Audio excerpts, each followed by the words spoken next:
Assalamualaikum warahmatullahi wabarakatuh. Kami dari kelompok 4 kelas D Prodi Ilmu Hukum, mata kuliah Hukum Sumber Daya Alam yang diampu oleh dosen Ibu Dr. Ari Budiarti SHM HUM. Jadi pada kesempatan kali ini kami akan menjelaskan tentang konflik dan pemanfaatan SDA dan ekowisata di Raja Ampat, analisis hukum dan dampak sosial dan ekologis. Sebelum kita masuk ke dalam pembahasan materi, izinkan kami memperkenalkan anggota kelompok terlebih dahulu. Saya Zaskia Aurel Ibrahim dengan NIM B1A124144.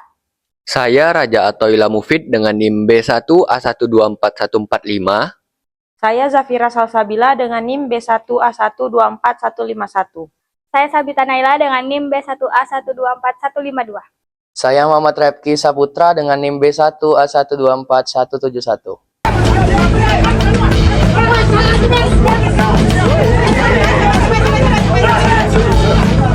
Viral turis diusir di Raja Ampat. Kawasan wisata ditutup buntut pencabutan IUP Nikel. Adapun mereka yang mengusir para turis itu berasal dari warga sekitar Wayak. Pengusiran itu terjadi setelah pemerintah mengumumkan 4 izin usaha pertambangan IUP dicabut. Terkait adanya aktivitas penambangan nikel, pelaku wisata di Raja Ampat meminta pemerintah serius menjaga kelestarian alam di kawasan Raja Ampat. Video ini membahas studi kasus konflik pemanfaatan sumber daya alam di Kabupaten Raja Ampat, Provinsi Papua Barat Daya. Raja Ampat dikenal sebagai kawasan dengan tingkat keanekaragaman hayati laut tertinggi di dunia dan merupakan bagian dari Coral Triangle, segitiga terumbu karang yang membentang di kawasan Asia Tenggara dan Pasifik. Di sisi lain, kawasan ini mengandung cadangan nikel yang signifikan dan telah menjadi lokasi operasi sejumlah perusahaan pertambangan sejak lebih dari setengah abad yang lalu. Konflik antara dua kepentingan ini, konservasi ekosistem dan eksploitasi sumber daya mineral, menghadirkan persoalan hukum yang kompleks dan berdampak langsung pada ekosistem serta masyarakat adat setempat. Video ini akan menganalisis 4 aspek utama: kronologi kasus, dampak ekologis, dampak sosial terhadap masyarakat adat, serta respons kebijakan dan kerangka hukum yang berlaku. Selanjutnya, kronologi dan profil kasus aktivitas pertambangan nikel di Raja Ampat telah berlangsung sejak tahun 1967, ketika PT GAG Nikel, yang merupakan anak usaha PT Antam, sebuah badan usaha milik negara, memulai tahap eksplorasi di Pulau GAG dengan luas konsensi 13.136 hektar. Kegiatan produksi secara aktif baru dimulai pada tahun 2018. Sejak saat itu, dampak terhadap ekosistem hutan dan pesisir mulai terdokumentasi secara ilmiah. Pada tahun 2024, eskalasi terjadi ketika 4 perusahaan tambang baru mengajukan izin usaha pertambangan di pulau-pulau lain dalam wilayah administratif Raja Ampat, antara lain di Pulau KW, Manyaifun, Batang Pele, dan Manuran.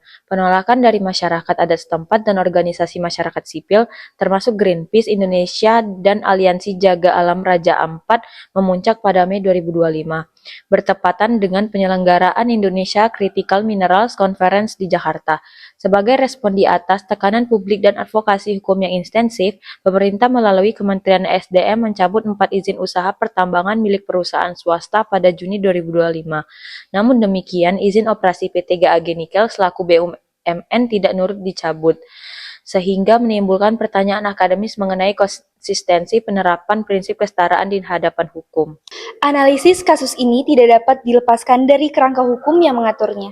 Terdapat sejumlah regulasi yang secara langsung relevan. Pertama, pada pasal 33 ayat 3 Undang-Undang Dasar Negara Republik Indonesia tahun 1945 menegaskan bahwa bumi, air, dan kekayaan alam yang terkandung di dalamnya dikuasai oleh negara dan dipergunakan untuk sebesar-besarnya kemakmuran rakyat. Ketentuan ini menjadi landasan konstitusional bagi seluruh regulasi pengelolaan SDA.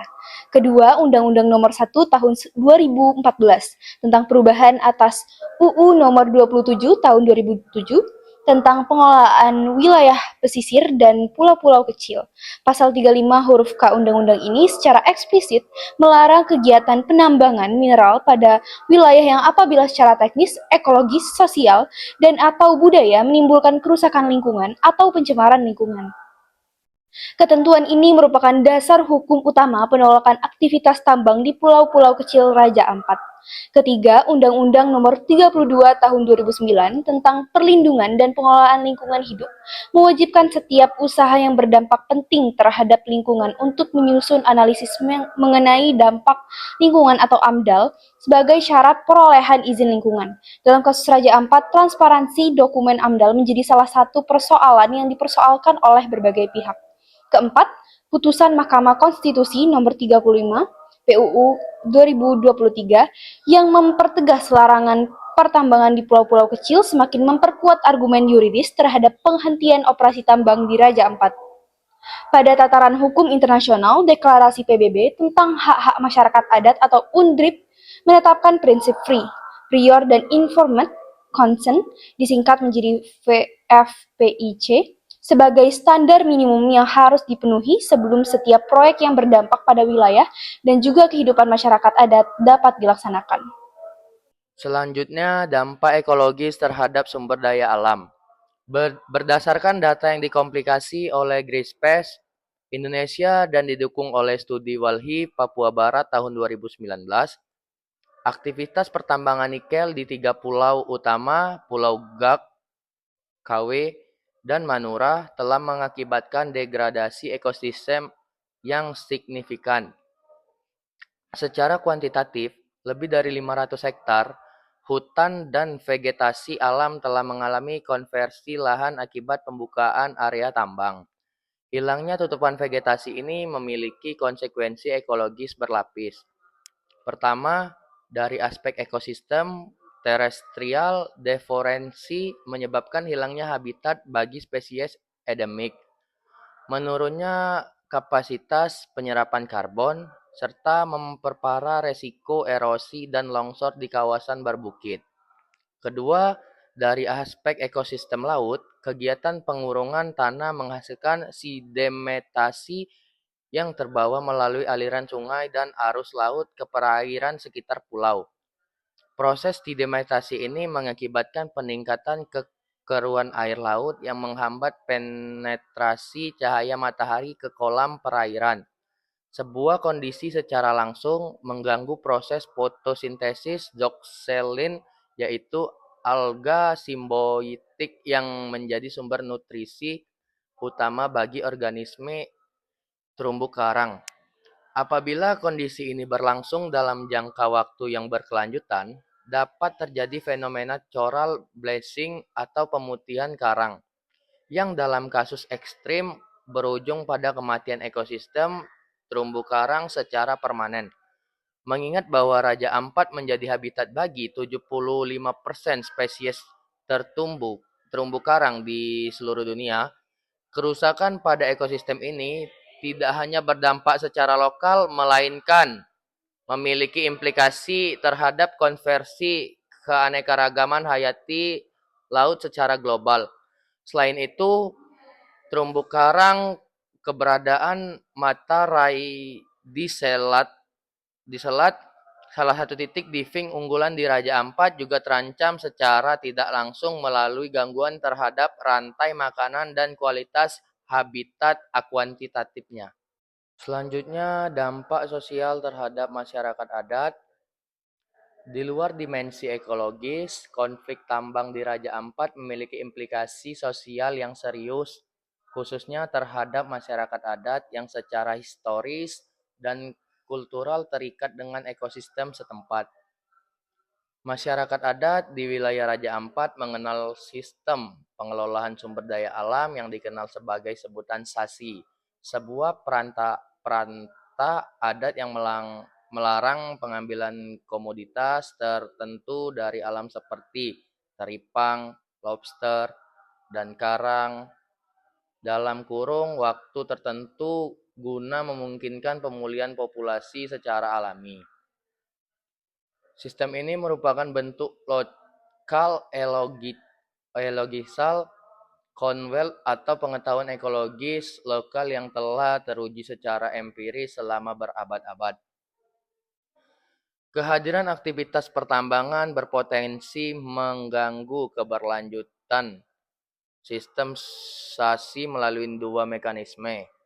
Pertama, secara langsung dengan merusak ekosistem yang menjadi objek perlindungan SASI.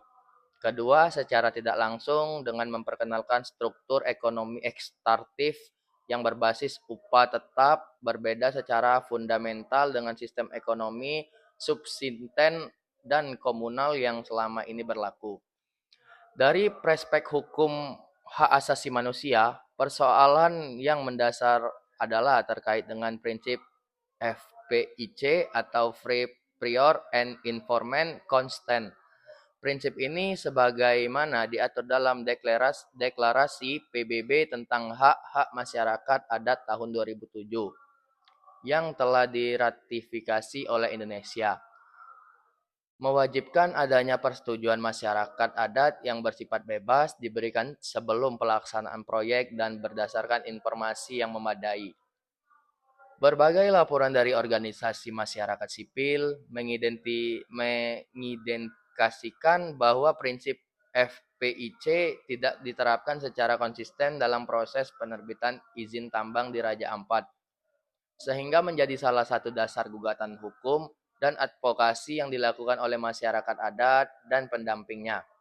Secara makro ekonomi, perlu dicatat bahwa indeks pembangunan manusia Provinsi Papua Barat Daya pada tahun 2024 mencapai 69 sampai 65, masih berada di bawah rata-rata nasional.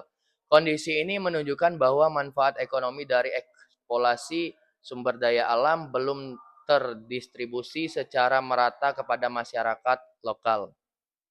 Baik, selanjutnya analisis kebijakan dan respon pemerintah. Pada bulan Juni 2025, pemerintah melalui Kementerian Energi dan Sumber Daya Mineral resmi mencabut 4 izin usaha pertambangan yang dimiliki oleh perusahaan swasta di Raja Ampat. Pencabutan ini didasarkan pada pertimbangan pelanggaran regulasi lingkungan dan kedudukan wilayah bersangkutan dalam kawasan geopark. Namun demikian, terdapat inkonsistensi kebijakan yang perlu dicermati secara kritis. PT GAG Nikel selaku anak usaha BUMN tidak termasuk dalam daftar pencabutan izin tersebut. Dari sudut pandang hukum, ini menimbulkan pertanyaan mengenai penerapan asas equality before the law atau persamaan di hadapan hukum. Mengingat landasan hukum pelarangan pertambangan di pulau kecil berlaku secara universal tanpa memandang status kepemilikan perusahaan.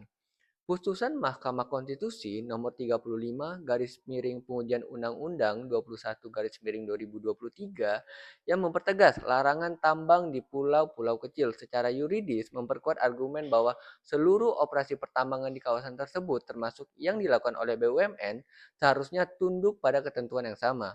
Dari perspektif analisis kebijakan, perbandingan nilai ekonomi antara sektor ekowisata dan sektor pertambangan menjadi relevan. Data menunjukkan bahwa ekowisata Raja Ampat menghasilkan pendapatan hingga 700 miliar per tahun dan memiliki karakteristik renewable atau dapat diperbarui secara berkelanjutan. Sebaliknya, pertambangan nikel bersifat ekstraktif dan tidak dapat diperbarui, serta menghasilkan eksternalitas negatif berupa kerusakan lingkungan yang membutuhkan biaya pemulihan sangat besar. Kondisi ini memunculkan diskursus akademis mengenai perlunya penerapan instrumen ekonomi lingkungan seperti natural capital accounting atau akuntansi modal alam yang mempertimbangkan nilai jasa ekosistem dalam perhitungannya manfaat biaya suatu kebijakan pembangunan. Selanjutnya, simpulan dan implikasi akademis. Berdasarkan analisis yang telah dipaparkan, dapat kita tarik beberapa kesimpulan. Yang pertama yaitu terdapat konflik normatif antara kepentingan pembangunan berbasis ekstraksi mineral dan kewajiban negara untuk melindungi ekosistem serta hak masyarakat adat sebagaimana diamankan dalam konstitusi dan berbagai peraturan perundang-undangan. Dan yang kedua yaitu kerangka hukum yang ada, khususnya UU Nomor 1 Tahun 2014 dan putusan MK Nomor 35 Pengujian Undang-Undang 21 2023 secara substantif telah memberikan dasar yang kuat untuk pembatasan dan penghentian aktivitas tambang di kawasan-kawasan pulau kecil. Persoalan yang muncul bukan pada ketiadaan norma, melainkan lemahnya penegakan hukum secara konsisten. Dan yang ketiga, yaitu pengabaian prinsip FPIC Dalam proses penerbitan izin tambang merupakan pelanggaran terhadap hak masyarakat adat yang dijamin baik oleh hukum nasional maupun instrumen hukum internasional. Dan yang keempat yaitu dari perspektif ekonomi lingkungan, ekowisata berbasis konservasi merupakan alternatif pemanfaatan SDA yang lebih berkelanjutan dan berkeadilan dibandingkan pertambangan ekstraktif, terutama apabila dikelola dengan model community-based tourism yang melibatkan masyarakat adat secara aktif. Implikasi akademis dari kasus ini relevan untuk kajian hukum lingkungan dalam beberapa aspek. Yang pertama yaitu mengenai efektivitas instrumen perizinan lingkungan, khususnya AMDAL. Yang kedua yaitu mengenai implementasi asas keadilan antar generasi dalam pengelolaan SDA. Dan yang ketiga yaitu mengenai batas kewenangan negara dalam mengelola kekayaan alam dan hak-hak masyarakat adat. Sekian pemaparan video dari kelompok kami. Mohon maaf jika terdapat kesalahan. Kami akhiri dengan wabillahi taufiq hidayah. Wassalamualaikum warahmatullahi wabarakatuh.